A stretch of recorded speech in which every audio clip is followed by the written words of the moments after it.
Hey, this is KP at Team PCD. I got a deck profile for you for Darkwing Blast for Spright. It's an updated deck list. I was able to get all the cards that I wanted from Sneak Peek. I actually bought a case and I was able to pull this card, if you can see that. The Labyrinth, Starlight, and we were able to get every card that we wanted. So shout out to James. Him and I went halves on a case, got all the cards we wanted, and we were able to help the community by then selling whatever we didn't want or any extras to the other players. Because Sneak Peek is kind of like a free-for-all. Whatever cards people pull, they always want to keep. So we were able to get what we wanted and also help other people get the cards they wanted. So if you're able to do that, I think it helps support the community and you get what you want. But it can be expensive. But with the pulls I got, it ended up being all right. We kind of plus, but it's plussing for Sneak Peek prices. As prices go down, it might not be as much. But I wanted to bring an updated Spright deck profile with the real cards. I was looking on YouTube and I didn't really see any updated ones yet. I went to 2 Sneak Peeks. The first one I went undefeated. The second one I lost round 4 to a Spright mirror. I lost to Die Rule in game 3. He just had everything. I actually had Imperm and Nibiru, but it just wasn't enough to win. He had Anti-Spell, Trap Set, the new Trap Set, which is really broken, and I just wasn't able to overcome it. But shout outs again, shout out to James, shout out to Team PCD, shout out to Brooke. She's behind the camera today helping me out. And let's get into it. So starting with hand traps, I'm playing 3 Ash, 3 Nibiru, and 3 Imperm.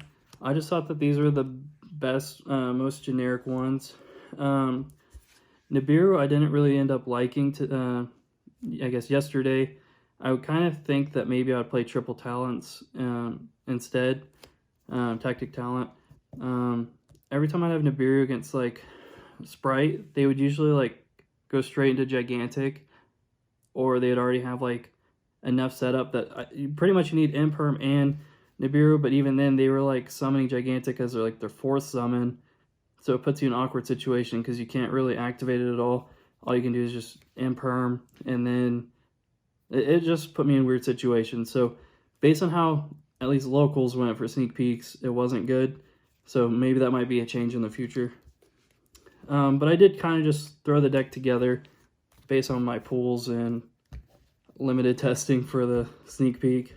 I'm not really sure how to pronounce all these, so I'm going to try my best. But Bestial Drew Swarm, this is one of the new ones. If your opponent controls a monster, it's a quick effect. But what it is basically a DD Crow, but you target a dark or a light in either graveyard, banish it, special summon it. If this one's sent to the graveyard, you can target a special summon monster and send it to the graveyard. So you can like link it away, or if it dies by battle or something.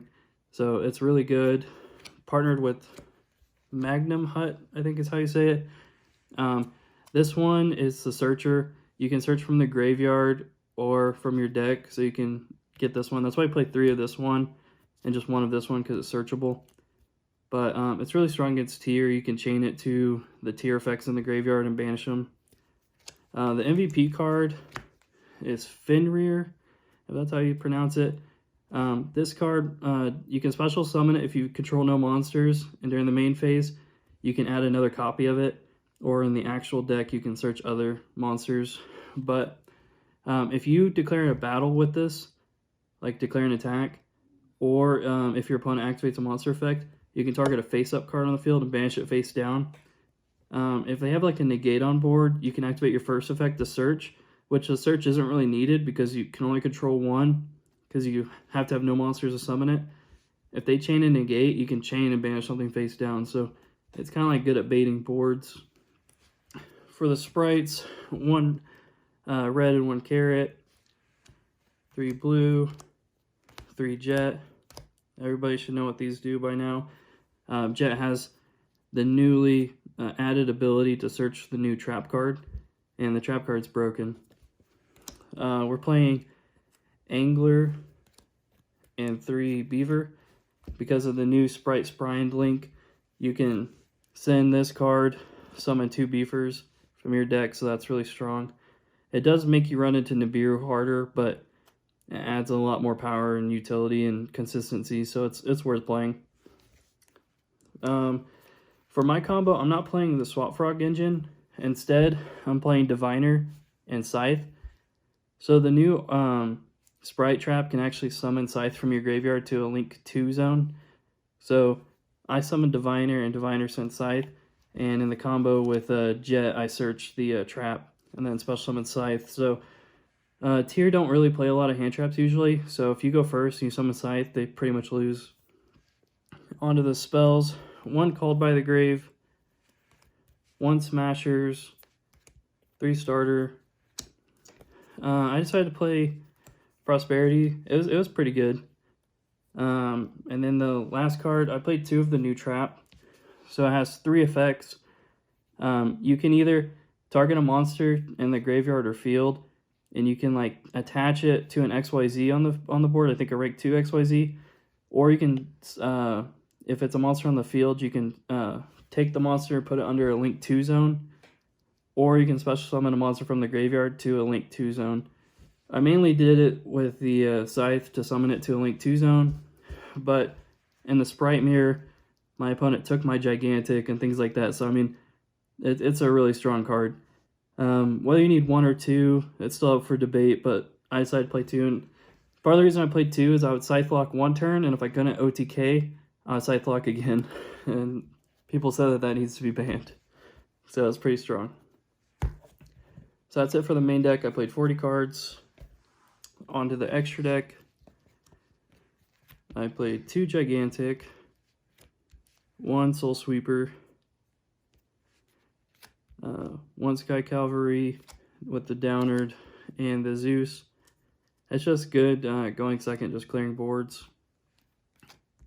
1 IP, 1 Spright. This is the new card.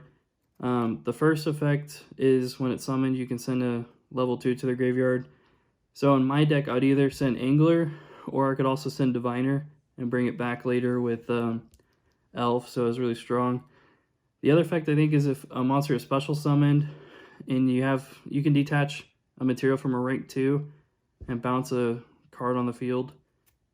So, I mean, that can kind of come up, but you'd have to have this in the XYZ, so it usually doesn't come up too often, but I think I did do it once. 2 Elf. I decided not to play 3. I played a lot of higher ranks Link monsters. So I ended up playing Dark, Unicorn, Appaloosa. So what I would do is, like, sometimes I would Scythe Lock and then summon Appaloosa, so now they can't special summon from the extra deck, and then I can also negate monster effects. But most of the time I'd summon Access Code, because the goal would be, this is 4,300, the Scythe I think is 2,200, then I just needed to come up with like another little bit of damage and I would have game. And then sometimes to just link away a monster on my opponent's board, I would summon the Underworld Goddess. That's it for my extra deck. And for my side deck, I never made this. I never drew Pankratops. This is for tier. I don't think I ever drew into it either. Most of my side deck I didn't really use. This was really good. I was able to OTK through a board once. So, I mean, it can come up. It's pretty good. 3 Dark Ruler. And I played 3 Lightning Storm. I wanted some good going second cards for clearing the board.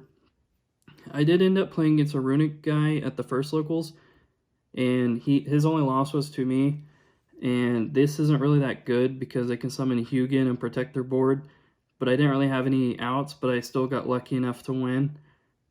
He ended up winning the other sneak peek undefeated, so I mean he had a pretty good event both times, but shout out to Romy. 3 D-Barrier. I just wanted to have something that was good going first against Spright and Tier. You just call XZ against Spright and then Fusion against Tier. I also sided it in against Runic just to kind of like slow him down a little bit, calling Fusion. But that's pretty much it for the deck. like I said, a couple changes that I might make is putting triple talent, but I mean, it's obviously early on in the format, so you guys could take this deck, put it together, and have like a good head start. I really like the new cards. Some people are asking me about the Bastille stuff and why I was playing it. In this build, since I'm scythe locking people, being able to also put up 5,000 damage by summoning both of those, and then having scythe and just any other monster, I can pretty much kill people the next turn. So it's really good. Fenrir is obviously just broken. I think it's going to be a staple in the meta. It's one of the best cards printed in this new set. The new Spright, Link, and Trap are broken as well. It makes Spright a lot better. I actually quit playing Spright after they hit, what was it, Ronatoden, because I just felt like it took a lot of the power away. I did like the runic version, but I just kind of took a break until this set came out. But now that this is out, I'm happy to get back into playing Spright again. If you guys have any comments or questions or anything, you can just put that below, and feel free to subscribe. Thank you.